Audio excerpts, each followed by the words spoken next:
statewide outdoor warning sirens for public safety. Evacuate all coastal low-lying areas in an orderly fashion now.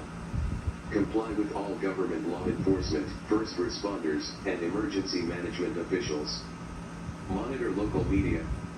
Repeat, there is a tsunami threat to Hawaii.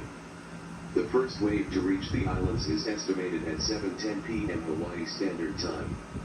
The attention alert steady signal tone may be heard playing on all statewide outdoor warning sirens for public safety. Plan to start evacuating all coastal low-lying areas in an orderly fashion. Comply with all government law enforcement, first responders, and emergency management officials. Monitor local media. Sent by the Hawaii Emergency Management Agency.